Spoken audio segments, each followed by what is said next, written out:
Good afternoon, and welcome to the Human Microbiome Podcast with Tom Walsh. In this episode, we talk to Jim Levoy from Irvine, California. Jim suffered for almost a year with an antibiotic-resistant bacteria called Clostridium difficile, or C. diff for short. But Jim's story starts with being infected with a different bug during a business trip in Japan. After finding out that a relative had died, he had to return to his hometown in Michigan.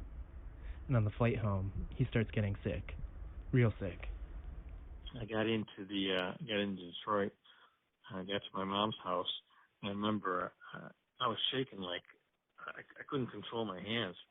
I was shaking really bad, so I just went up to my room, and I was freezing my ass off.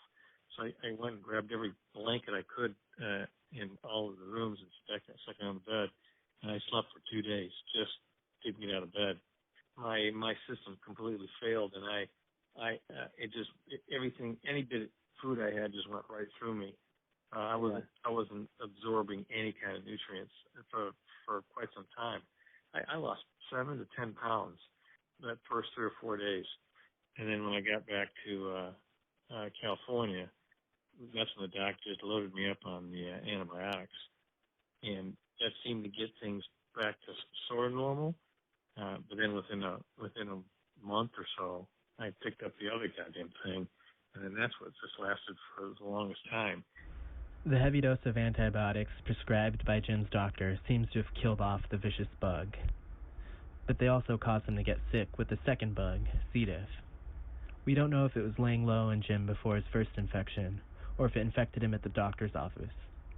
What we do know is that in the absence of good bacteria that were killed in the collateral damage from the antibiotics, C. diff started to rapidly colonize his gut.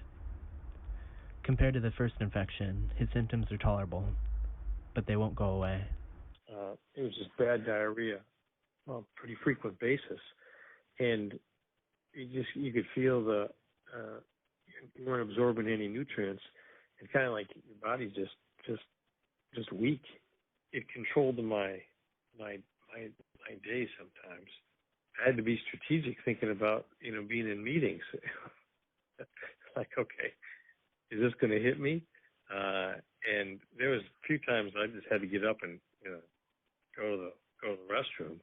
I wasn't going to try to hold on because I just felt miserable. For months, Jim's doctor doesn't know what he has and keeps giving him standard antibiotics. But because of its resistance, C. diff keeps coming back while the good bugs keep getting wiped out. When his doctor finally identifies the infection, he decides to give him Difficid, a very powerful antibiotic designed specifically for C. diff. There's just one problem. The insurance company wouldn't pay for it. Those fucking pills were, I think it was like $200 a pill or something like that. I think it was a lot of money for those things. They wanted to give some kind of, whatever the generic equivalent was, and the doc said, this one you got to get the real thing. The equivalent was similar to some of the other stuff I'd already taken. Initially they balked, but he wrote some note, and I talked to them, and they ended up agreeing. I mean, at the end of the day, it probably cost them less money.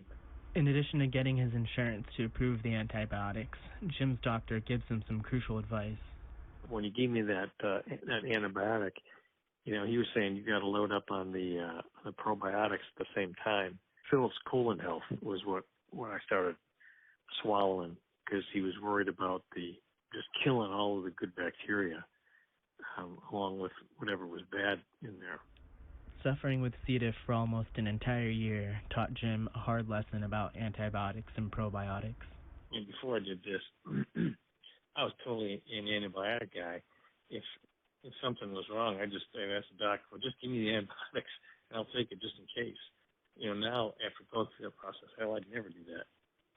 And then I remember watching those probiotic commercials, and I thought, it stuck in my head, I think it was Jamie Lee Curtis who did some probiotic.